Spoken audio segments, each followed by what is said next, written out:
Welcome to the Energy Conversations podcast, your go-to source for unpacking the complexities of the South African energy sector.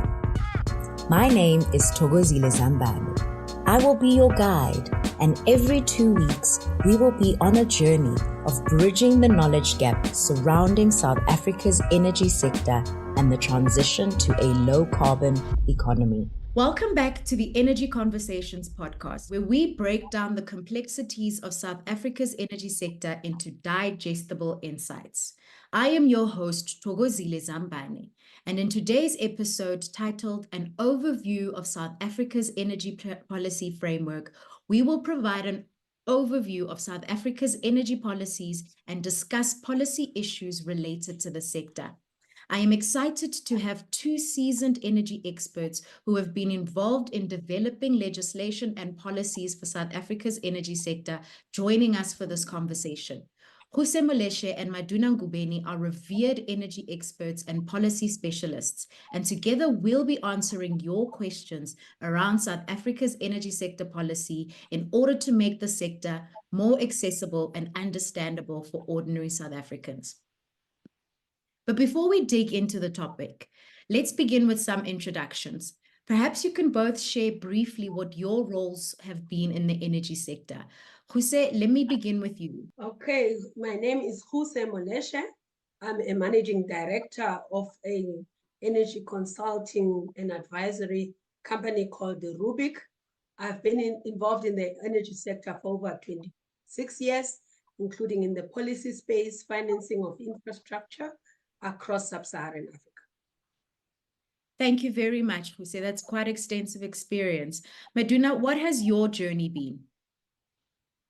Yeah, thanks, Thokozile. Yeah, my name is Maduna Ngobeni. I've worked for the Department of Mineral Resources and Energy for 10 years. And then I left the department. I joined the IPP office as a secondee from the department, where I served another 13 years, looking specifically the IPP document, designing the program, and also ensuring the implementation of the program thereafter. Very, very exciting work done in the energy sector. I'm really looking forward to today's conversation. So let's kick off. And in positioning today's conversation, I would like us to begin with an understanding of the South African energy sector broadly. Ruse, could you provide a brief overview of South Africa's current energy policy framework and help our audience understand who the key role players are? Okay, thanks, Togo. I think that when we frame that discussion, we should be looking at it in terms of the energy strategy from a policy perspective. And then we will, we will be looking at the system planning aspect, and then looking at the structure of the market as well as governance, meaning the roles and the role players of the different role players. From a strategy point of view, South Africa has been directed by the White Paper on Energy Policy, which was promulgated in 1998. Basically, the overarching objectives of this policy are to make sure that we have access to affordable energy services for South Africa, in particular the poor. The second objective is to make sure that we stimulate economic development. The third one is to increase governance or improve governance. The fourth being to look at managing environmental aspects that come from the energy sector to make sure that the impacts are minimized. And the fifth one is to look at security of supply of electricity or energy in the market, especially looking at diverse sources of energy. That's the critical aim of South Africa. And this is espoused in different policies, whether it's free basic electricity from an affordability point of view, whether it's the white paper on renewable energy, from looking at environmental aspects, as well as the climate policy, specific policies, looking at environmental issues.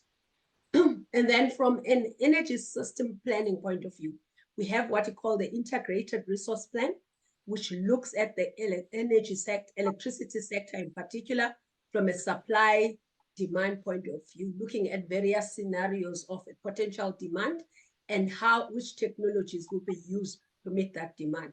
We also have a transmission development plan, which is developed by Eskom, which looks at transmission infrastructure availability to be able to transmit the power that comes from the generation units.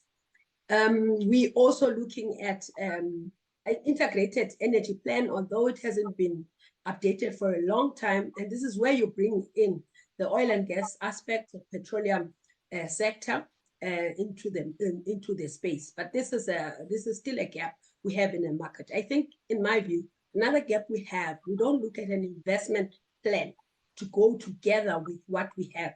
We may look at it from a transmission, the development point of view, but not from an integrated energy planning point of view.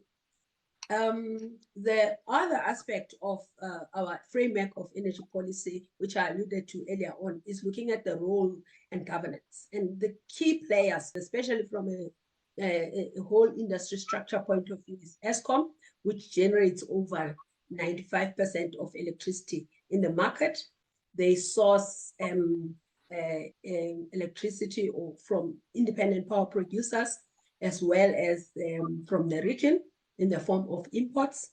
And Eskom has a critical role to play in the market. It's a dominating player, with the transmission wholly owned by Eskom and part of the distribution owned by Eskom, about, I think, 40%, if I'm not mistaken, and then some of it owned by municipalities.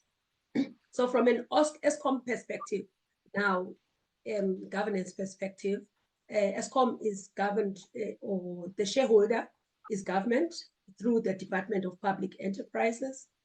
And then you have the board, which steers the company in the right direction in terms of the strategy. And the board itself, its role is to steer and make sure that Eskom is governed properly.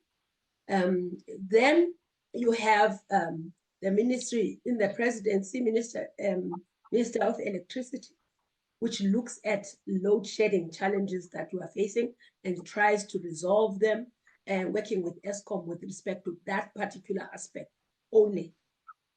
Then we have government departments, very many government departments that have oversight over Eskom, but the most important is the Department of Mineral Resources and Energy, from a policy development point of view and from a planning point of view, as well as from a procurement point of view through the IPP office, Independent Power Producer Office.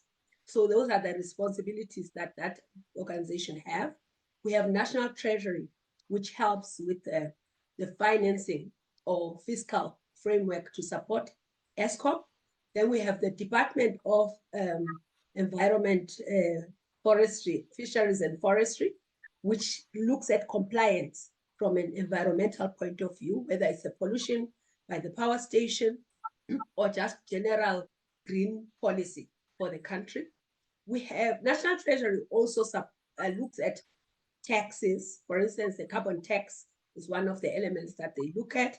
They look at incentives, for instance, demand side management incentives, or the solar panels that they look at to incentivize to help with demand side management in the country. We have many others that are quite critical, but I think those are the important ones. The Department of Trade and Industry and Competition looks also at policies and imports and those kind of things. So those are the critical role players. And then from a regulatory point of view, or regulator point of view, we have NERSA, the National Energy Regulator of South Africa, which looks at licensing, both on the generation side, on the transmission side, on the distribution side. It looks at compliance with respect to that licensing, and also trade, as well as imports and exports, all of that, just the general market in general, in the structure, compliance, and all of that.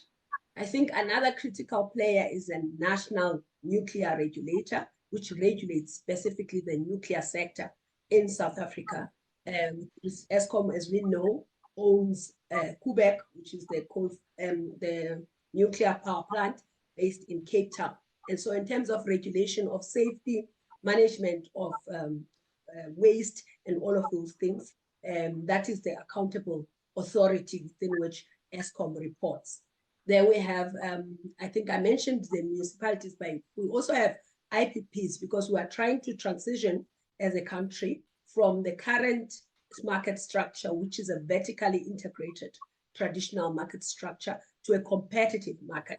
So as a result, we are introducing, I think we can talk to that later, a National Transmission Company of South Africa, which will buy power basically from Eskom, and it will also allow third parties to will power to others, like IPPs, willing power to their customers using the Eskom network. Thank you very much for that, Ruse, and really a broad overview that you've provided, and really highlighting what the specific objectives and the goals are around South Africa's energy policy. Perhaps, before we delve further and deeper into electricity policy, if we could just touch on, from an energy perspective, just highlighting just briefly some of the policies around maybe gas, on the gas side of things, and maybe also when we look at the fact that, energy is then broad, it then includes liquid fuels. If you could just maybe just touch on those elements as well from a policy perspective. So we have three critical, I think, legislation that relates. Firstly, before I go into that, so the overarching policy in terms of regulating that market is the Electricity Regulation Act of 2006. And then when it comes to the petroleum side or oil and gas side, we have the Gas Act that's supposed to regulate the piped gas that we have that comes from Mozambique to South Africa. In a nutshell, that's the main thing really, because in the market, we don't have much of participation from gas. We did have gas that was coming from our indigenous production, which is Petro SA facility, but that facility has since been closed down. And this has an impact in terms of security of supply for South Africa, as well as balance of payments in terms of how it costs us to now import more petroleum products. Then we have NERSA also regulates through the Petroleum Pipeline Act. It regulates the pipelines that we have. And then in terms of tariff, licensing, all the other issues that I mentioned there. So those are the I think the overarching critical pieces of legislation that we have. Thank you very much for that explanation, Ruse. Maduna, I'd like to bring you into the conversation and just positioning and discussing and unpacking more around electricity policies. So electricity has really been a focal point in South Africa's energy sector for a number of years, with significant policy changes having been recently introduced. Could you explain how South Africa's electricity policy has evolved over the years, and what are the significant changes that have been made? Thank you very much, Thokozile. I think Ruse highlighted a number of points that are relevant in the electricity space. And I think I would like to take from where she ended in terms of, from the point that she highlighted from a white paper point of view, because electricity as well, it relies heavily on the white paper in terms of what was said as far as 1998, as Ruse mentioned. If you look at the white paper, it's very clear in terms of what needed to happen from an electricity point of view. It's unfortunate that we couldn't follow that white paper early enough, because we would have probably, resolved some of these challenges without necessarily having to get into load shedding where we are today. But if you look at the white paper closely and focus just on the electricity aspect of it, you will see that restructuring is something that the white paper alludes to say we do need to restructure the sector so that we can allow for competition in the generation space, and also allow for efficient distribution of the electricity. And I think if I were to point out that distribution is one of the elements of the value chain that might come back and affect us in the near future, because we're not paying more attention to distribution. Yet distribution is also key. It's as important as your generation. The white paper also talks about electricity market. I think Jose mentioned that. And electricity market, it's key in terms of restructuring the sector and make sure that we got a sector that provides for security of supply.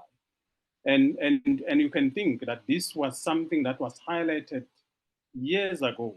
And it's something that we should have dealt with it some time back. And I would say there were a number of initiatives over the years that tried to deal with these issues that were highlighted by the white paper. But those initiatives were not successful for a number of reasons, which I'm not going to go into them. I mean, we speak about IRP today as something that we need to do. We need to update it from time to time. But IRP was already highlighted by the Energy White Paper way back in 1998 that we need to have that in place so that we can have security of supply. And then you will see that in 2006, the Electricity Regulation Act was put in place. And it's for the first time, the IRP was acknowledged in law to say we need to have a document such as the IRP from 1993 to 2006. And that's when the IRP was finally legislated. There was IRP documents in the past, but they were not necessarily properly structured and they were not necessarily legislated. In the main, it was driven by ESCOM. And in 2006, that's where the whole evolution of private sector participation in electricity generation starting to take off. With the first procurement round for renewable being introduced in 2010. But you will see that the changes that have been made from 2006 to date, they deal mainly about introducing private sector participation in electricity generation. And in particular, they are trying to deal with, the need for additional generation capacity. But the need for additional generation capacity came in later in the process, around 2008. That's when we started realizing that there's a need to do something about it. But the policies were already there, as far as 2006, in terms of how do you then go about implementing the required generation capacity. There are a number of things that happened in between, including the pricing policy to try and deal with the pricing of the electricity itself to make sure that it's priced correctly by whoever that's supposed to price it, and also to ensure that it's cost reflective, because there's an argument that over the years, the prices of electricity, they were not necessarily cost reflective. As a result, there are a number of wastages that happens in the system because we couldn't price the electricity correctly. But there are other things I think Jose that mentioned around free basic electricity in terms of how do you then implement these policies, these changes. If we're to talk about cost reflective tariffs, not everybody could afford, cost reflective tariffs. And there was a decision way back from a policy perspective that you need to introduce some cushion of some sort to indigenous households, especially in rural areas, to make sure that they don't bear the prices, the high prices that we see today. And then that's where the introduction of free basic electricity was introduced to try and make sure that you deal with that, because the prices need to be cost reflective so that those who can afford to pay for it, they should pay for the service. And we make sure that the payment that we receive from them, it goes back into the investment for new generation capacity or investment for the infrastructure. I mean, I've mentioned distribution earlier on, which is one of the elements that we need to invest on, but equally so, we need to invest in transmission infrastructure as well. Thank you very much for that very broad overview. And I mean, given your experience, you've walked quite a major journey with the policy and have seen firsthand these changes happen. Another key development and really speaking around the fact that in the changes, the key changes that are being made in the South African electricity sector is really focused on the movement from a vertically integrated monopoly to a more liberalized, competitive electricity market. And one of the key changes that we've seen that supports this has been a move regarding the licensing requirements of independent power producers.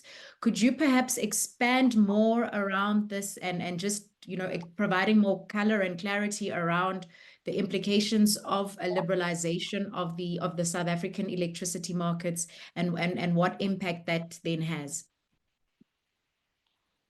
Thanks, Wesley. Yes, I mean, I think the market has evolved, and there are a number of things that are happening in the market. I think the DMRE in 2003, they lifted the need for a generation license for private use, meaning if you do your own generation and you want to sell in the private space, you don't need a generation license to do that, but you just need to register with the regulator. So what that means is that there are a number of people developing projects, there are a number of IPPs doing projects, and those projects are not within the licensing framework. So you need to register them. But what that does, it creates a competitive market already. So you need to make sure that your competition requirements are in place. And I think we've seen that with Eskom in terms of the connection requirement. Number of projects in the private space, they manage to get more connections to apply for connection easily and get all the access, the generation capacity in the network in the areas with a high yield being taken quickly. While at the same time, the IPP office was still selecting preferred bidders. By the time when they select those preferred bidders, there was no more access on the grid. So those are some of the things that in a competitive environment, you need to try and deal with. And I think NERSA, they do have the responsibility to deal with that. Fortunately, I think Eskom did say they are revising that and they've introduced new rules to deal with that competition. But I think in my view, we need to do more. I mean, the rules alone will not solve competitive issues. We got to have a clear competitive environment and a clear competitive legislation. Hopefully the amendment to the Electricity Regulation Act will deal with that so that from a competitive point of view, we've got a clear competitive platform where everybody, whether you are in the private space or you are participating in the government program, you got clear indication in terms of how you should operate. And obviously there are a number of role players that should come in, contribute in that platform. NERSA is one of them. But equally so, the municipalities, they play a serious role in this because they're in the actual ground level. They actually own most of the distribution infrastructure, which majority of people are using to distribute the electricity to their end users, which is their customers. If you've got an IPP and you are buying electricity or you're generating electricity intending to sell it to somebody, that person somehow would be linked to a distributor. And that distributor, it's either it's a municipality or it's Eskom. So there is a need to have those parties coming together and have a streamlined process to allow competition to flourish. If that doesn't happen, the competition will be hampered and would be disturbed in such a way that we might not see a true form of competition, and some people might take advantage of the loopholes in the system. Thank you very much for that insight, Maduna. I think what you are highlighting is that there's quite a number of opportunities that the liberalization presents itself, and and obviously then the importance of ensuring a streamlining of regulation to facilitate or ensure that then, whatever market is then created remains competitive, but that opportunities are then broadly equally shared, or that anybody within the South African market then is able to equally participate in these opportunities. Jose, I would like to bring you in here and just talking around opportunities, that the liberalization of the South African energy sector, it presents a number of opportunities. What are some of these opportunities, opportunities that South African citizens could then participate in broadly? So firstly, with respect to the generation side of things, there will be an introduction, or there is an already participation by independent power producers. So that is likely to grow given the amendments that we're seeing in terms of the Electricity Regulation Act. And we do have renewable energy independent power producers. We do have independent power producers that are looking to supply peaking power. like your Avon and Dedisa in the market already, but there will be opportunities to look at other technologies such as gas and others. So IPPs in that market could position themselves.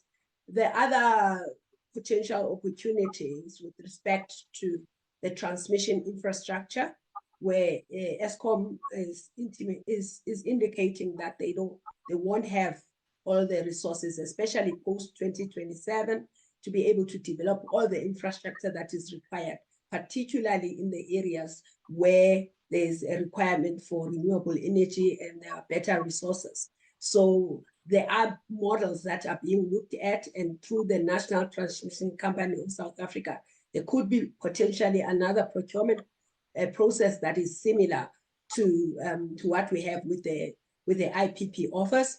There are various models that are being put out there, but I think potentially the independent transmission projects is one where you build, operate, and transfer the asset back to Eskom is probably what they will be looking at.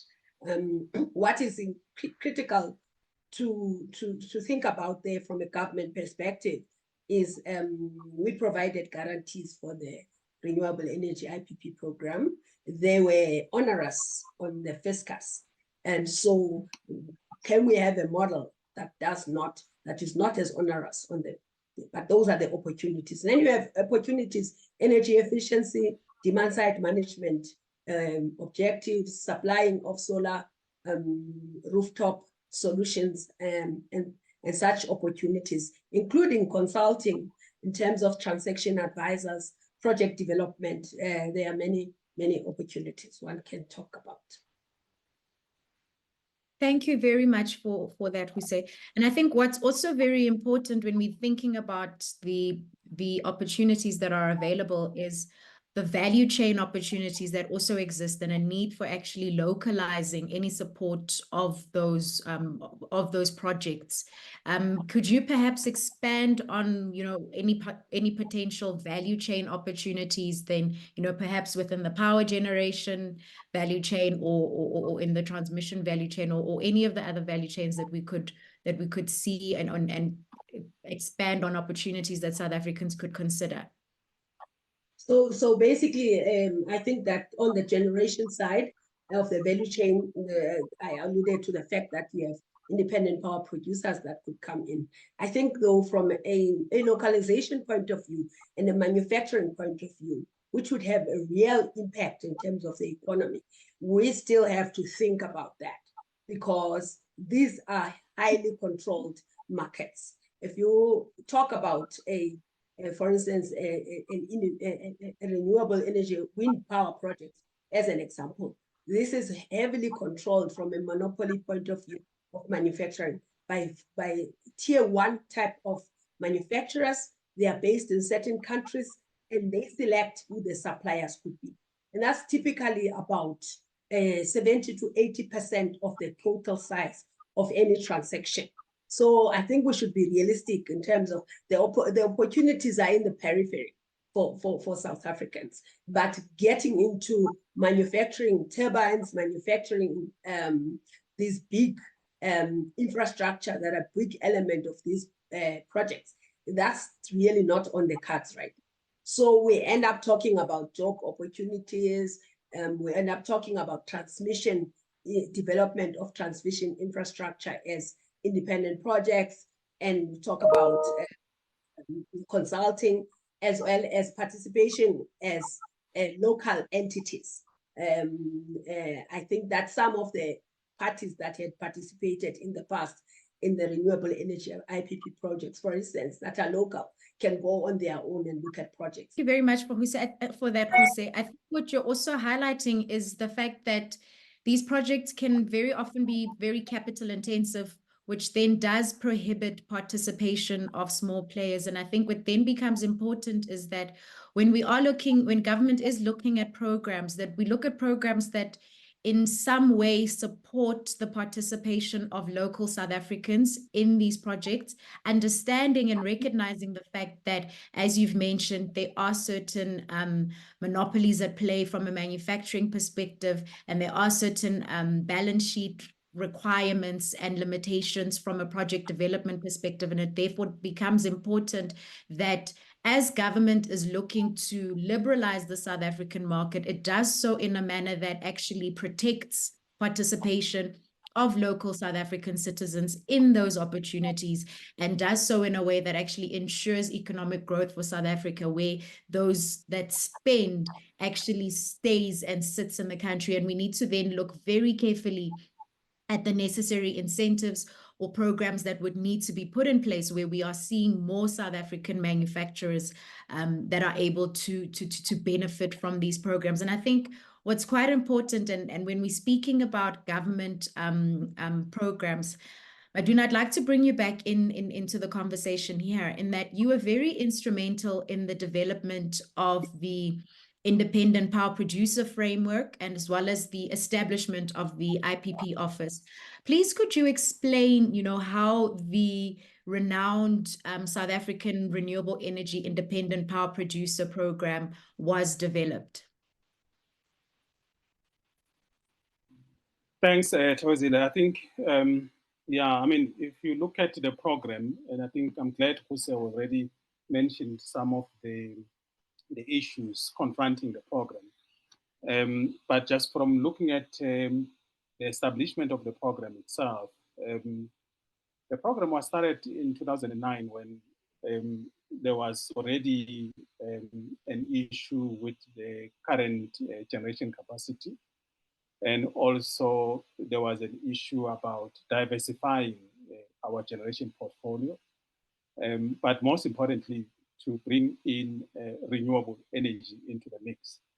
And during that time, it was clear that renewable was expensive. And I think nobody would say renewable was cheap. Everybody knew that renewable was expensive. And at that time, we also didn't have manufacturing locally. And we needed to have a mechanism of ensuring that as we drive the program, we also support the local industries.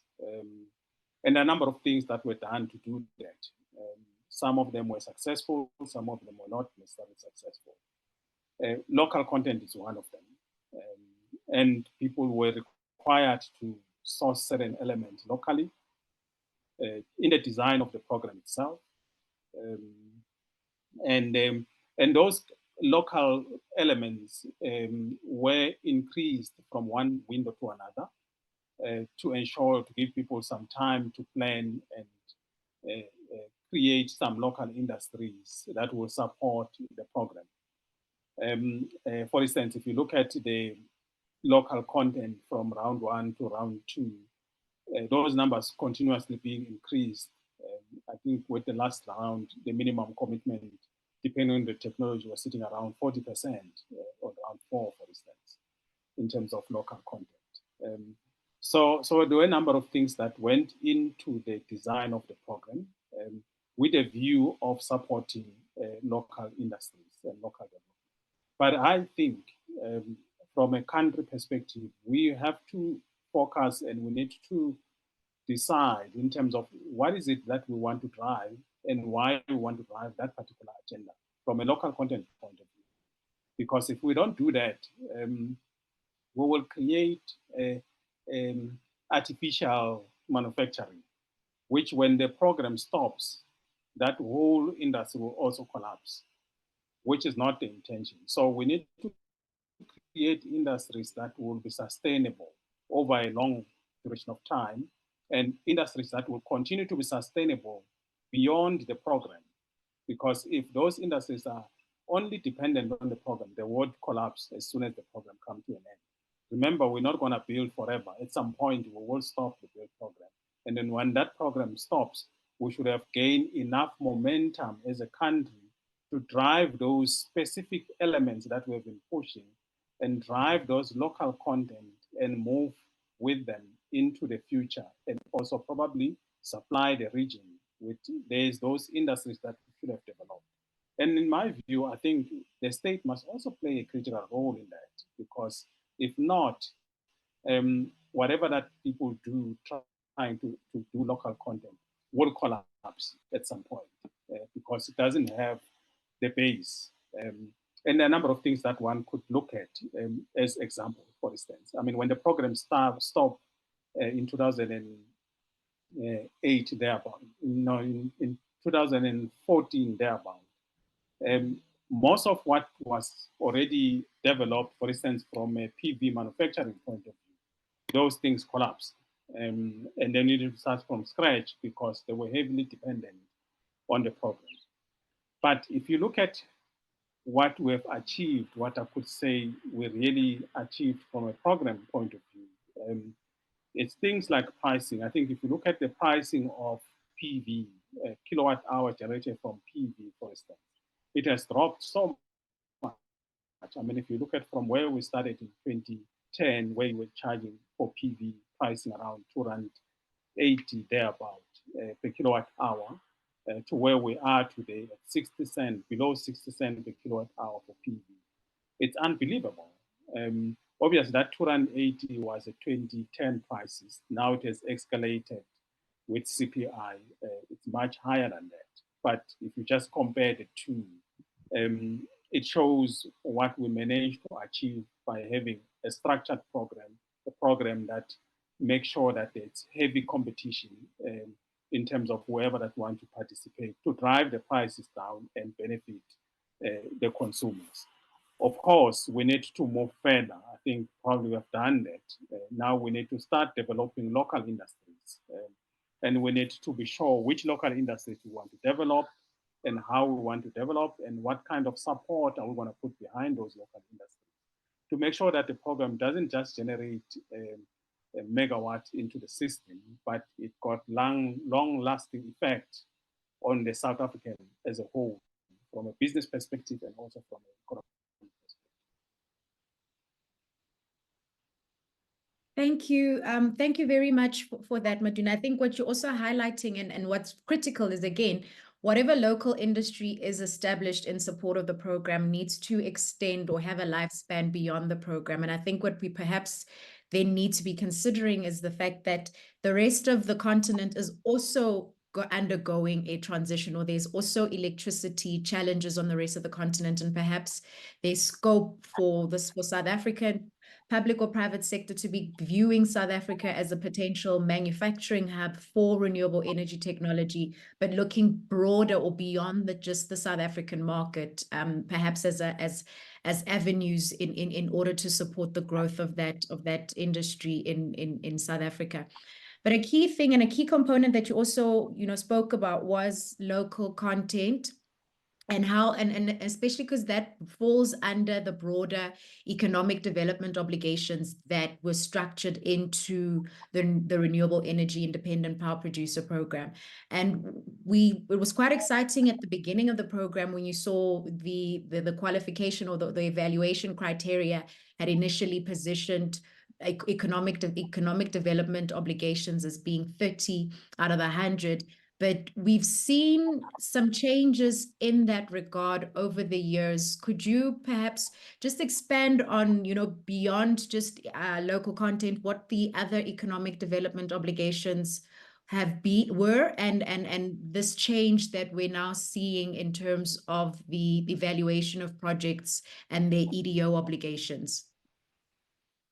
Yeah, thanks. I think it's an element of policy and to guide specific benefits to the country or economic imperatives for the country.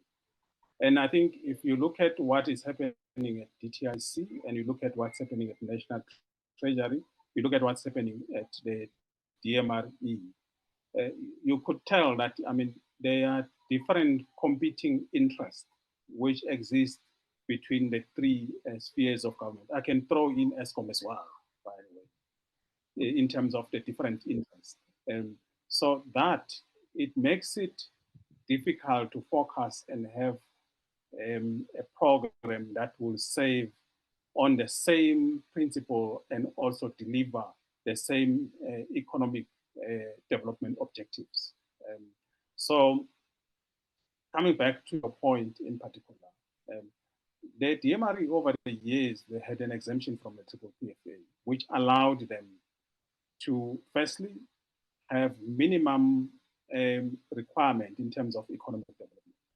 So the program, you could say we need so many people hired at executive position. You need so many people at minimum, so many people hired from the local area. You need so much of local content as a minimum. You need so much of enterprise development as a minimum. You need so much of economic, of socio-economic development as a minimum. And we could do that in terms of figures and say 1.5% of your revenue should go to socio-economic development as a minimum, for instance.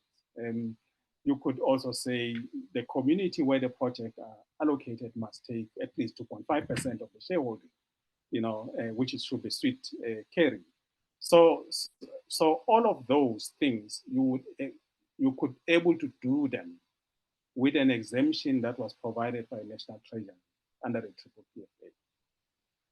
But of late, National Treasury was challenged from a triple PFA regulation point of view to say there are certain things that shouldn't be there. They can't be driving these things, this economic development, because the specific department must have their own policies that drive that. So as a result, Treasury, I think they tried to challenge this, but they didn't win. And then they decided that, okay, going forward, we're not going to issue an exemption. You will allow people to put their own economic development goals instead of using the contributor status that they have. But I think the key here is the fact that there was no exemption granted by the Treasury. So the lack of exemption limited the IPP office and the department from putting any minimum requirement from an economic development point of view. Meaning that now you go back to your 90-10 and there's no minimum qualification from the economic development. You will have to stick to the 90-10 as is stipulated in the Act. You can only play with the 10 points in terms of economic development and say, I'm going to allocate job to 2 points, local content 3 points, and in total amount to 10.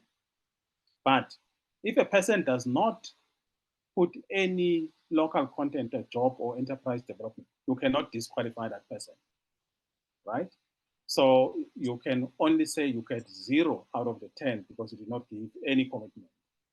And then you stay with your 90% price. If you're aggressive enough on the pricing part, you can still get away with the bid and win a bid without having committed to any social economic development. And I think that's where the problem is. So that's why I'm saying these things need to be looked at together and say, how best can we do this? If really we believe that the economic development element as implemented by the program from the beginning, they were helpful, unless if we say they were not helpful. So if they were not helpful, therefore it's fine. Let's not have those minimum thresholds. But if they were helpful, I think we need to go back to the drawing board and say, our policy framework looks like this. What is it that we can tweak here to avoid being challenged should we give an exemption of this nature? And I think that's what we need to look at in my view. Thanks. Thank you very much, Maduna. I think, yes, you're making a valid point in that we need to ask ourselves the difficult and the critical questions. And I think what this also speaks to, and then what the Renewable Energy Independent Power Producer Program was able to demonstrate to a certain extent, is the ability for energy, or rather electricity, to have been a form of economic enabler, economic growth enabler for the South African market.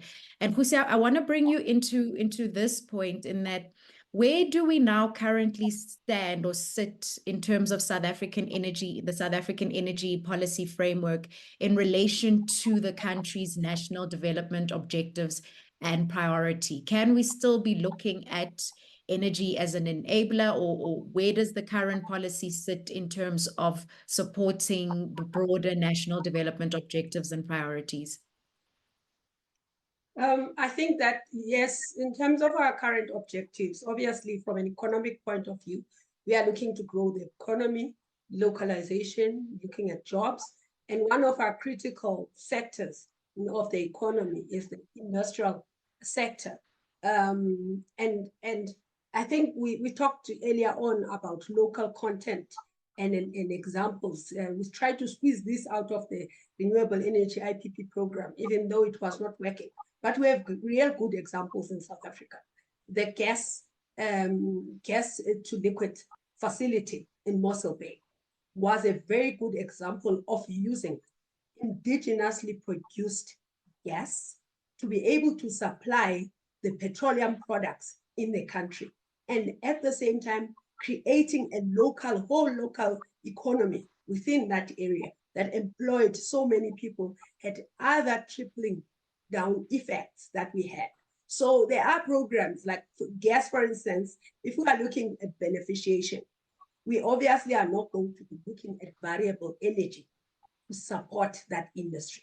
We're going to need a stable supply of electricity that is consistent.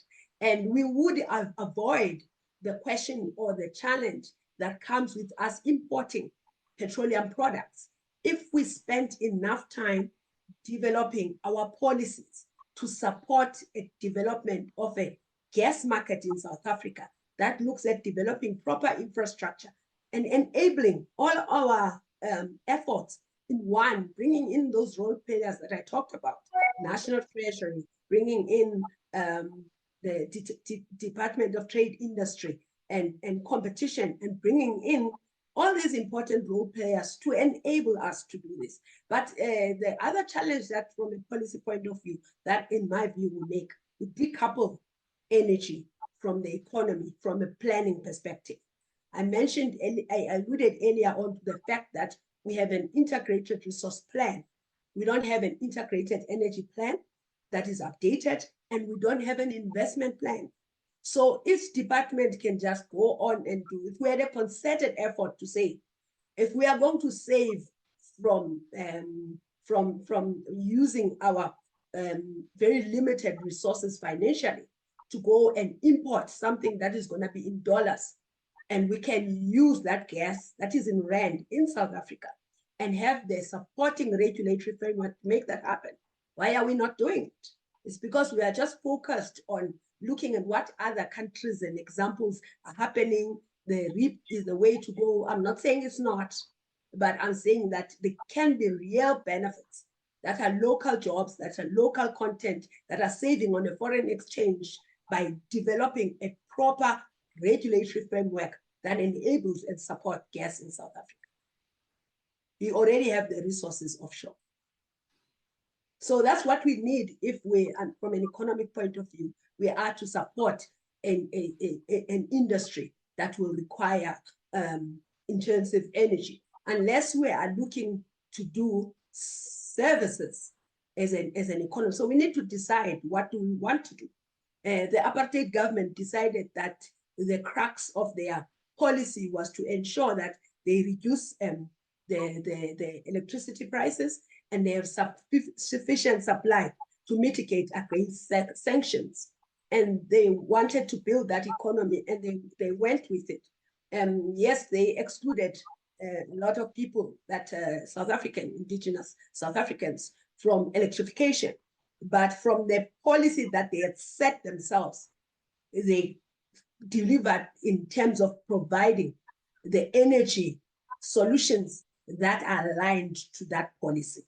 You need security of supply if you are going to design a system that is decently going to create jobs, that's going to be sustainable, save you from forex.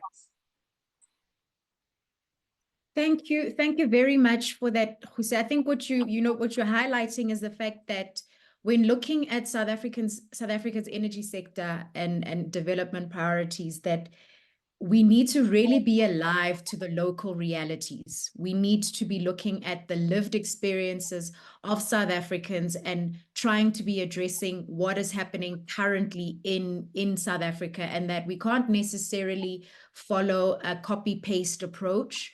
there is space for potentially learning or taking guidance and saying, oh, that's interesting what's happened in this jurisdiction, but we need to stop, especially from a government perspective, and look and say, what can work in South Africa, taking into account the economic challenges of South Africans. And I think you've also raised a very important point in terms of what had been done in the past in terms of the stance that the apartheid government had taken in terms of the energy sector, and as well as the access by specific group of citizens in the country to electricity. And I think part of that also compounds or speaks to our current energy security or energy access challenges, given that a large part of the population had not necessarily been accommodated for in that planning, even though, you know, there had been some strides taken from a development perspective.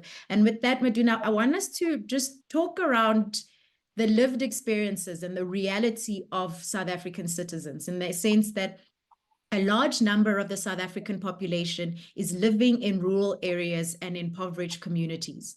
Do we have, or are there any specific strategies or policies in place that seek to address the challenges of people living in rural areas or underserviced communities? Yeah, I think there is. I think the government spent a lot of money in terms of servicing rural areas. I think the number of houses that have been electrified to date, they've increased substantially. Obviously, we continue to see more and more houses being built, which needs to be electrified from an electricity point of view, I would say. But I think there are areas that I would believe that it will be very difficult to access from a grid perspective, because as we speak, electrification of rural areas is highly subsidized. So without subsidies, it's difficult to electrify rural areas. But I think we need more policies that seems to focus on off-grid solutions, so that in areas where it would be difficult to bring in grid, we design off-grid solutions that would, provide the same services as grid. I think the problem that we did in the past, we came up with off-grid solutions that were not in par with grid. And I think that created a challenge to those communities, because communities were not happy with the fact that they've got solar panels, but those solar panels cannot perform the same way as grid. So we need to focus on solutions that would give people, if it's an off-grid solution, it should give people, the same level of service as grid. Obviously, there might be some limitations somewhere, but we do need that because that's the only way in which you could say you have electrified the whole country. Otherwise, it will be very difficult to electrify the whole country in the next few years, given the special setting of the country and where people are located, some of them. But electrification is not just about rural areas. I think you'll find that even in the urban areas, we've got a lot of informal settlement, which requires electricity. And I think it goes back to the question of planning, on how do we plan and how do we allocate people into the areas where they're supposed to be, and then how do we then plan for the grid to make sure that those people they get electricity as well. Because it's all well and good to go and focus in the rural areas and forget about those who have built informal settlement next to town. But obviously, I mean, we understand. I mean, sometimes these things, they happen so quickly, and then you need to follow behind with electrification. But I think from a planning perspective, we need to plan better and make sure that we provide those services to people. And we plan in such a way that we avoid having more and more informal settlements. Because it doesn't happen in any event, because those informal settlements, they get there, they build, eventually they stay there permanently, you might as well, plan for them and accommodate them in your planning so that you got them to get the same level of service as a person who is not in the informal sector. It's a difficult ask, I know, but we do need to think about it. Otherwise, it will forever be a problem. You will never be in a position to resolve what do you call it, the question around access to electricity if we don't deal with the planning for informal sector. Thank you. Thank you very much, Maduna. And you've also, again, highlighted a very important aspect in terms of the grid. And the reality is the grid is just simply not going to get to certain parts of the country in time for those communities to be electrified. But I think an additional challenge in terms of South Africa's current grid capacity is that even at this stage, and in terms of private power purchase agreements and industrial clients looking to procure power privately, grid capacity has been raised as a challenge in South Africa at this stage, needing more than 14,000 kilometers in lines by 2032. Kuse, what are the current regulatory interventions that are being looked at or that are being implemented to address the grid capacity challenges that we're currently having? So Eskom, in terms of their transmission development plan, they have the resources to be able to develop the grid to certain areas. However, the challenge comes with the fact that some of the renewable energy projects will have to be located where the resources are most, call it, available. Northern Cape, for instance, has a lot of solar and wind resources, and the Eastern Cape and the Western Cape have got lots of wind resources. So it's ideal to be able to get the most out of these to build where these projects are. But their infrastructure is not available. And I think an example is the Round 6 project, where some of the wind projects were ready, but could not be connected to the grid. So in response to that, so now the grid is predominantly in KZN, in Gauteng, and then a secondary area is Limpopo and then Mpumalanga, and then in Free State and others. But most developers would like to get the value out of these projects to develop where it is. So Eskom is looking at curtailment to, I think it's about 10%, no more than 10% of each project, to allow them to have some of the space to be able to connect others. So an existing project would be curtailed in terms of what they can send to the grid, but obviously they will have to be compensated for that, because I mean the power purchase agreements are saying that if you generate power to the grid, you will be paid. So they will be curtailed to a 10% point, and that will allow some space for additional projects to be included. I think the minister mentioned that the next round, I don't know if it's between the 7 or something, will already have access to that. So that is the plan, and the additional plan is obviously in the transmission development plan, but post 2027, there will be a problem there as well. And this is why the minister is also talking about a private sector-led development of these projects. Thank you. Thank you very much. And there's been a lot of conversations in the news around curtailment. And I think the average South African is still a bit lost when it comes to what in fact is curtailment. Yeah, I can try and explain.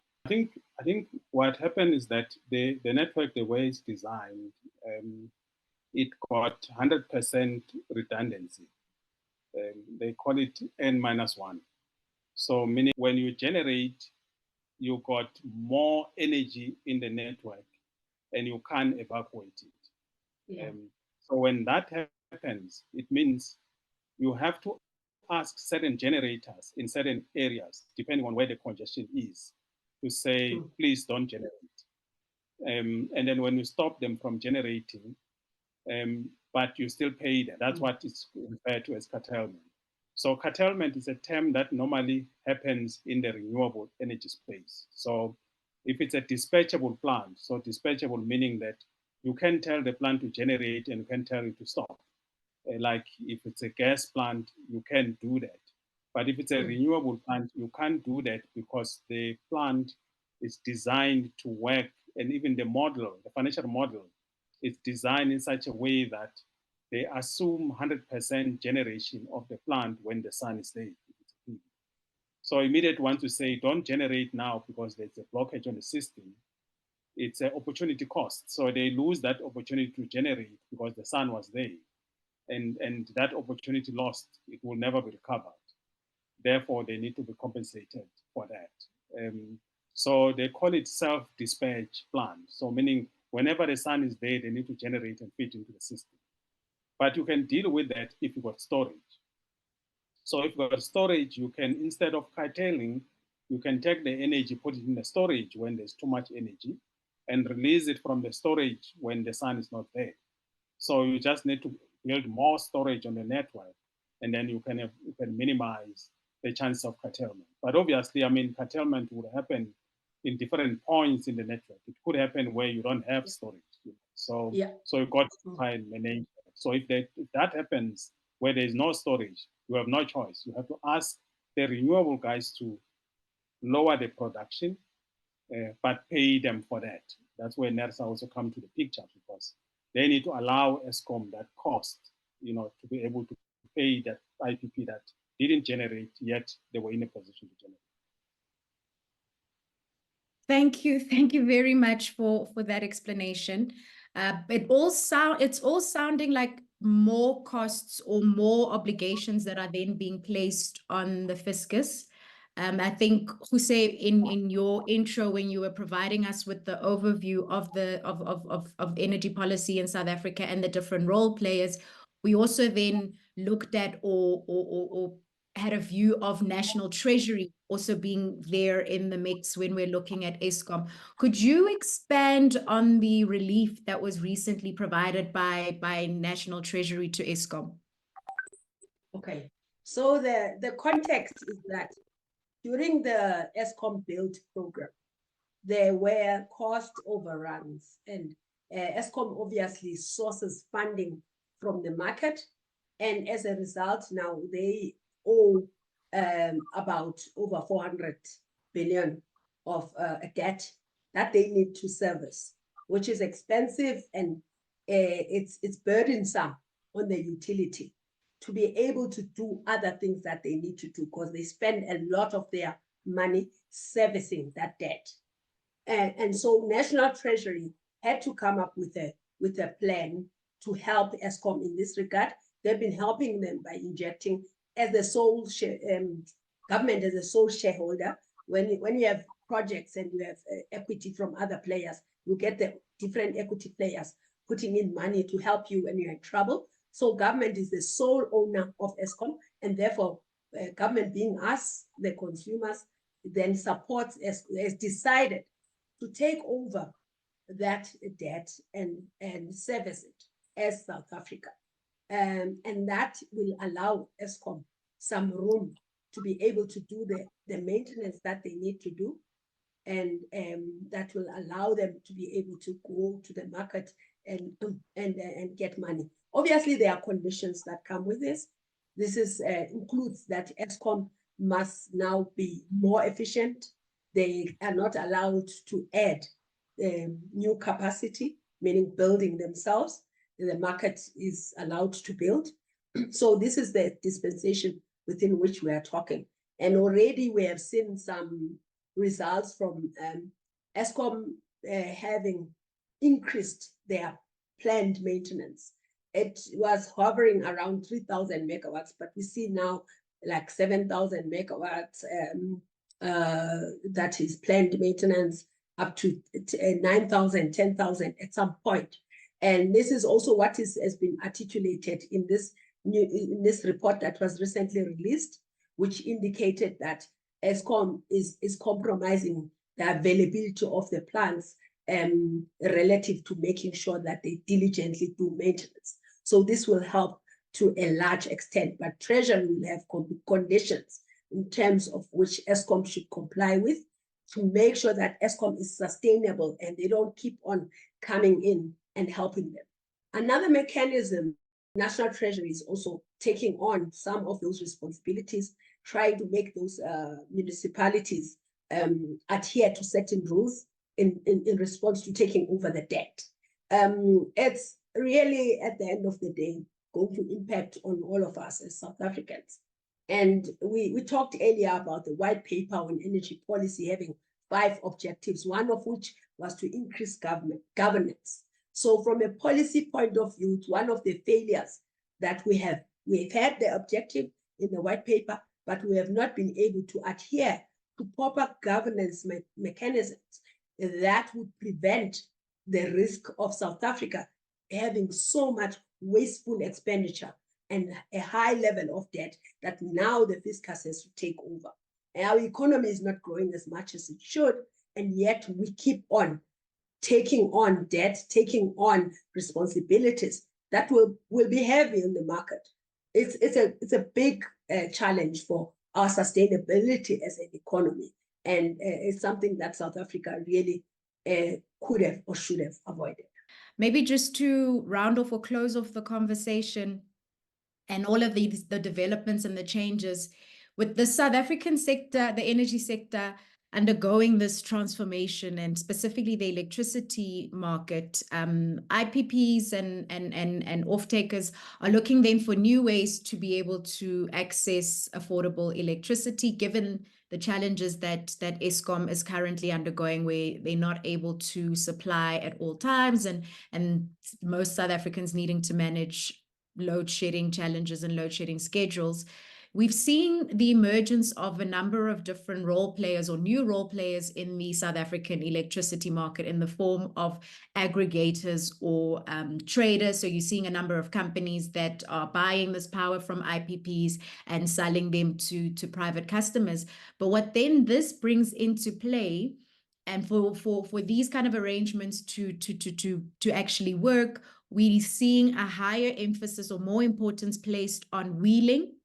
Maduna, could you explain what is wheeling, for ordinary South Africans to understand? And if you could also just unpack what is the current wheeling policy framework? I'm saying wheeling, it's a form of transporting energy from one point to another. So, and it's a concept that is introduced in the Electricity Regulation Act of 2006. I think it was recognized that there's a need to allow other players to come into the field and wheel energy from one point to another. Normally, those people who are wheeling, they don't have infrastructure. So meaning you don't own any transmission or distribution infrastructure, but you want to sell energy.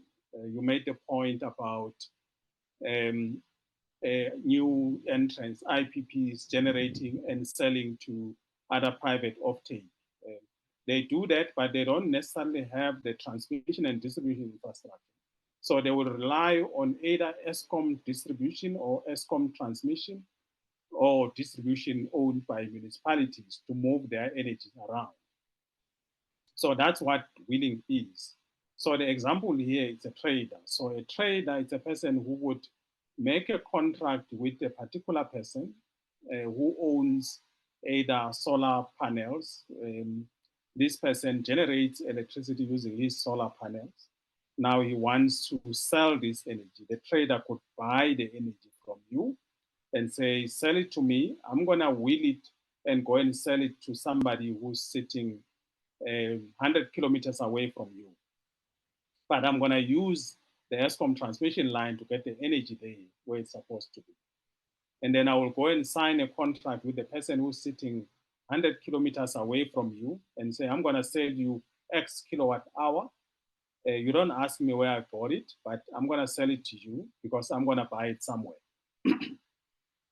But what that means, what maybe the important point here, it's fictitious energy. It's not the real energy that gets transported 100 kilometers away. But what that means, maybe the important point here, it's fictitious energy. It's not the real energy that gets transported 100 kilometers away. The energy could be generated here, then it moves and gets absorbed next door. But the point is, somebody generated and put it into the pool, and then the person who owns the pool, which is the person who owns the network, must distribute this energy in such a way that everybody gets what they pay for. At the end of the day, you clear the system by making sure that it balances out. The problem comes in when there's curtailment, like we've discussed earlier on. If all of a sudden now you promise somebody energy and all of a sudden there's congestion and then you need to be curtailed, whoever that is generating and it's not part of the ESCOM system, and now your generation is curtailed, you can't get your energy where you're supposed to get it, then complication starts because now somebody must compensate, and then we need to work out the framework in terms of how that compensation should work. At the moment, a lot of IPPs, they take a lot of hit in terms of some of these curtailments should they happen, because ESCOM will not pay for that, or neither do a municipality will pay for it. If all of a sudden you were curtailed and you are doing your own private cells, and you are connected to the municipal system. We know that in overseas, in other countries, the person who runs the network takes full responsibility for whatever that happens. If the energy doesn't get delivered where it's supposed to be delivered, that person who's supposed to deliver takes the responsibility for that. But I mean, in our environment, it's not the case. And we need to work out on those arrangements to make sure that we give everybody comfort that if you build your plant somewhere, your energy will be delivered where it's supposed to be delivered. And the rules for doing that must be the same across all distributors. Because at the moment, you'll find that one municipality got a different view in terms of how they should handle wheeling. And then the next municipality next door got a different rules on how that should be handled.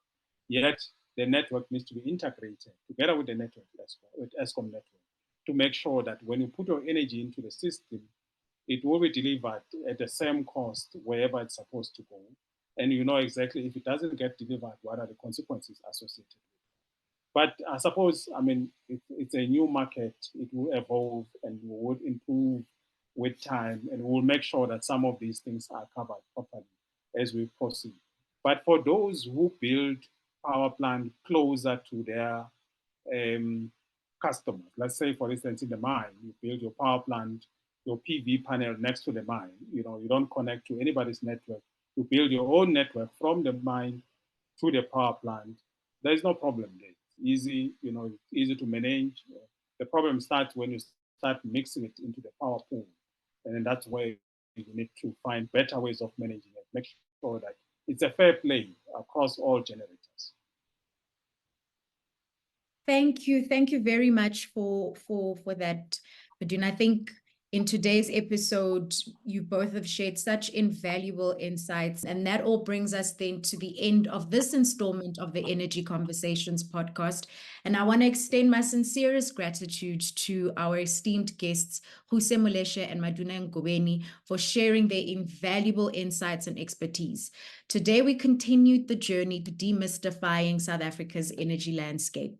Join us next time as we continue this exploration. And until then, remember that the power to change our lives and our energy future rests within each of us. Thank you for tuning in, and let's keep the conversation going. Thank you for joining us on the Energy Conversations podcast, powered by Bayaka Infrastructure Partners, an authorized financial services provider, and the African Energy Leadership Center at the Wits Business School. Together, we are committed to empowering communities and fostering meaningful dialogue around the South African energy sector. Remember to subscribe, and let's shape South Africa's energy future together.